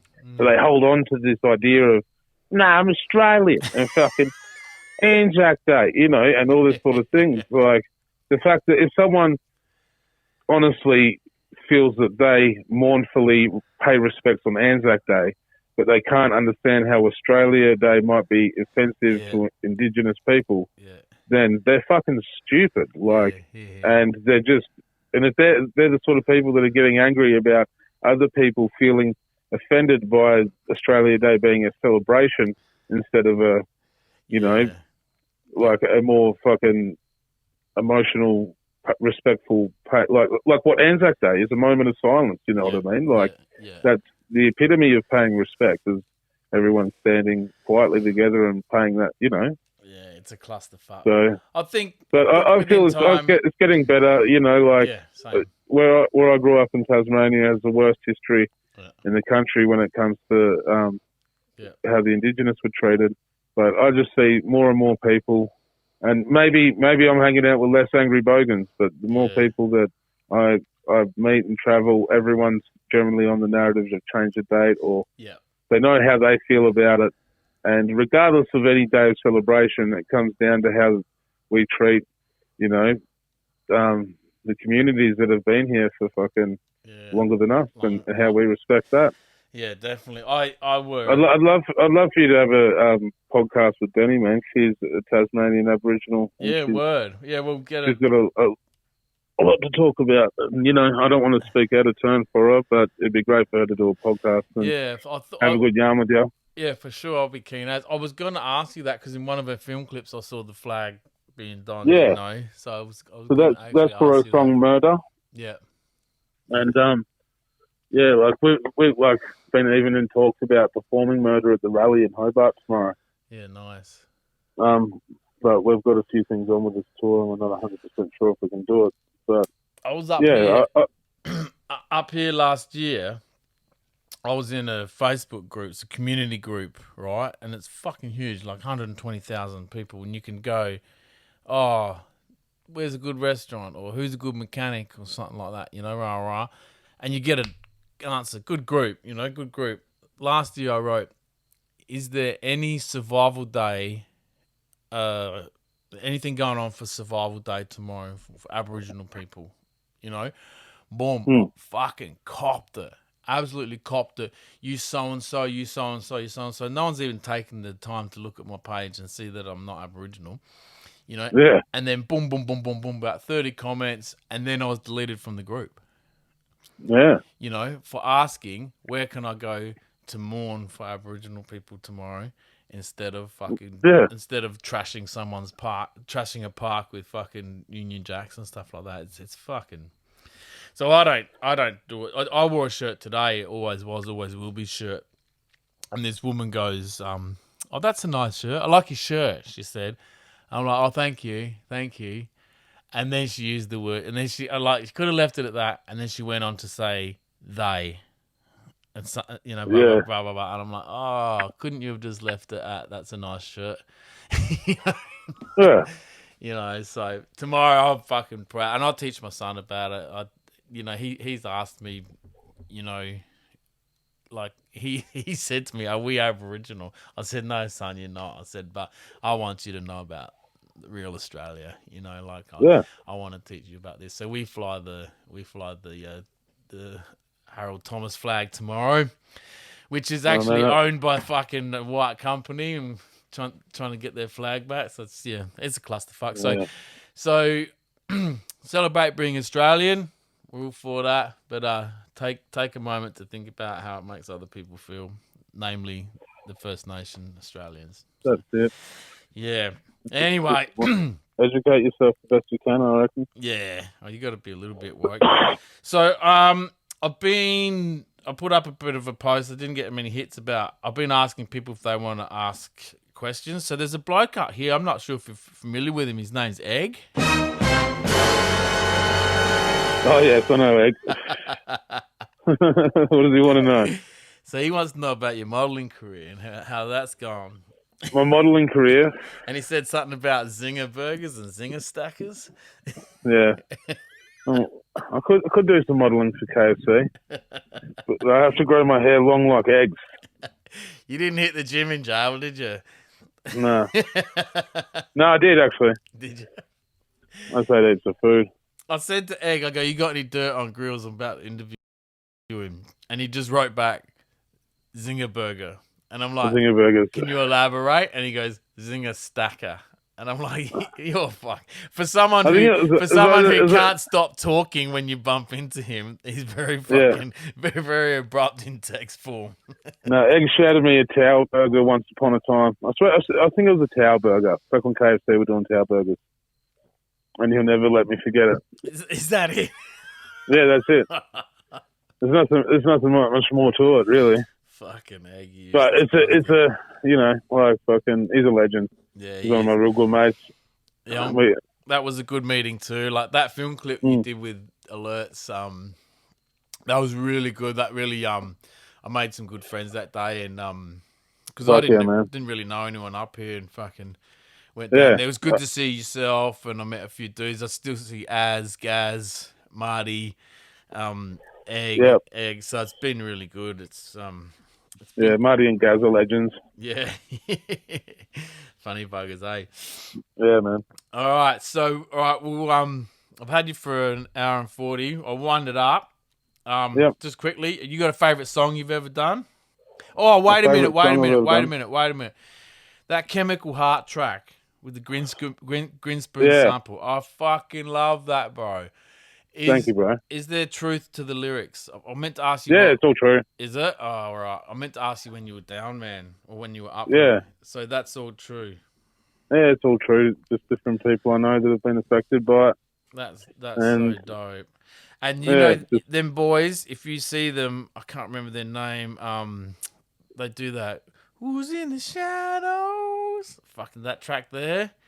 What are their names? They're on that THC mixtape. It's not Nerve. I'm not sure. You've lost me. Better Muss, not Muss, is it? Mess. What was that, sorry? Mess. Oh, Mask. Yeah, that's a fucking dope track, man. Yeah, for sure, man. I've tried to flip that sample. It's fucking damn near impossible, man. I found the original sample. It's from some TV show. It's damn near impossible. And then I found it on YouTube, and now it's gone. But anyway, if they're listening, that was good. It's Mess and fucking Break or something like that. Anyway, yeah. Have you got a favourite track you've ever done? I can't really pick a favourite. No. I feel like I've really like pushed kind of a lot of styles now, if you know what I mean. Yeah. I haven't really done a drill track, but I'm pretty happy with like even like doing the gigs I'm doing now for this little tour.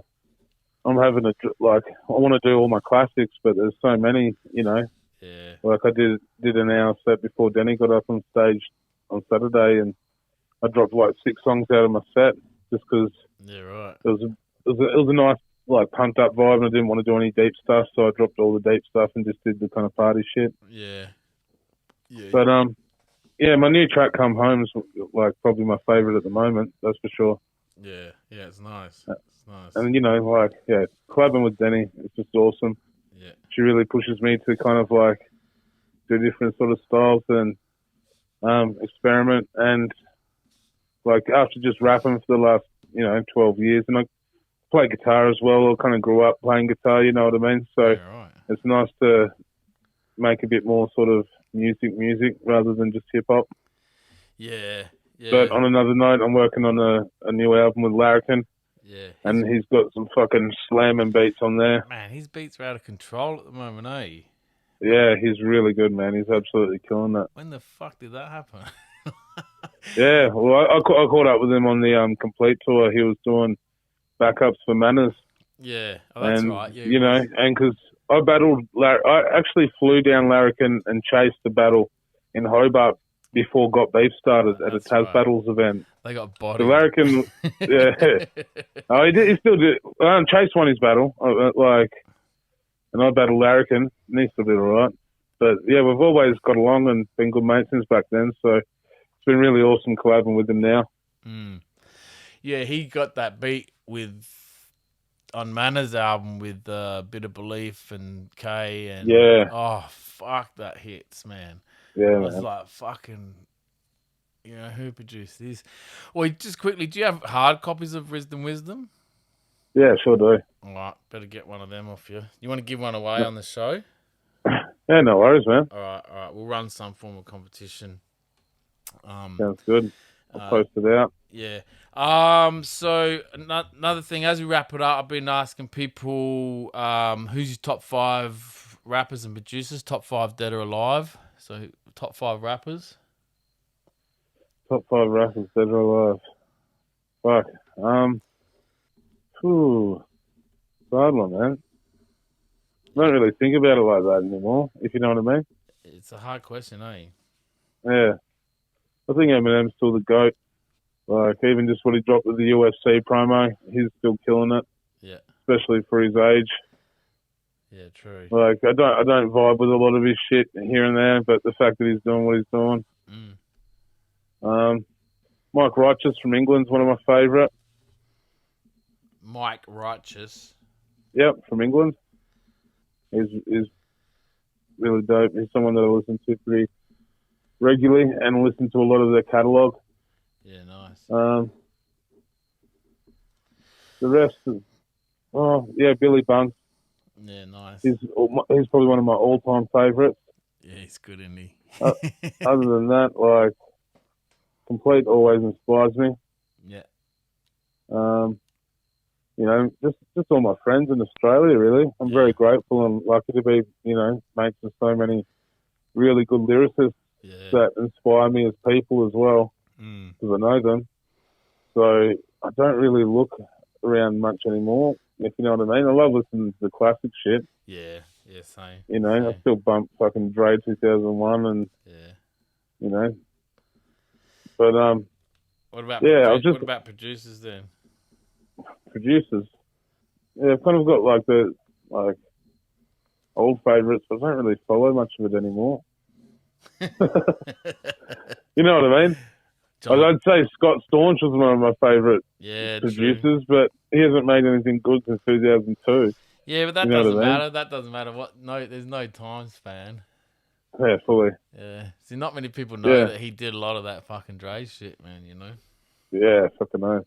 Yeah. All right. Well, don't worry about it. It's a kind of a question.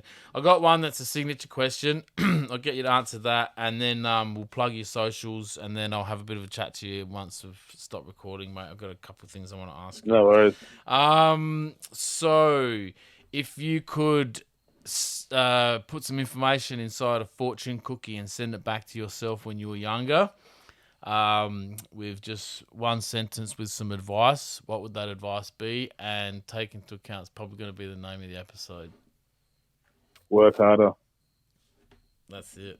Nice. 2 words. Yeah. Work harder. I like it. Yeah. That will work for me. Yeah.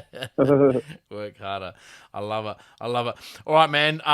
It's been a fucking pleasure. Thanks for getting back to me. I know your phone blows out like a motherfucker. I know you've gone through a couple tough years lately with your injuries and all that.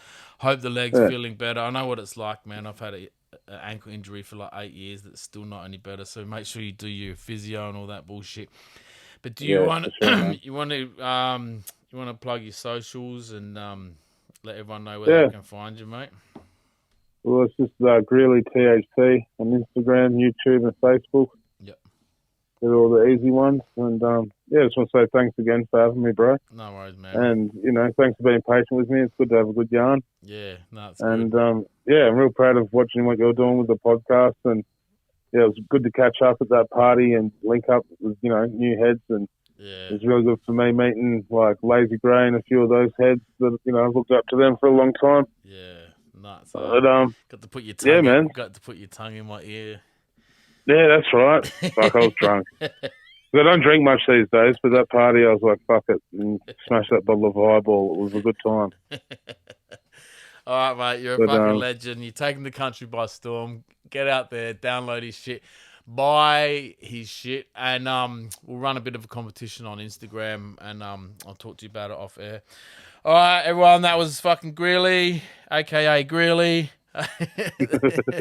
And stick around, mate. I'll stop recording and we'll have a chat. Thanks, mate. I really appreciate it. Peace out, my brother.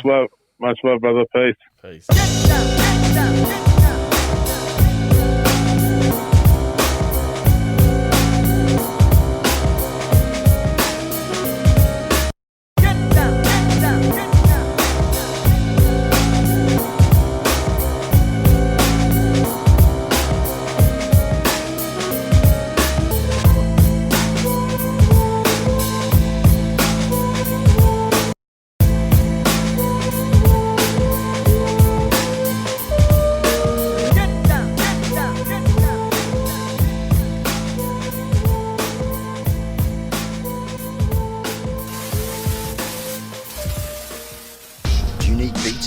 Project.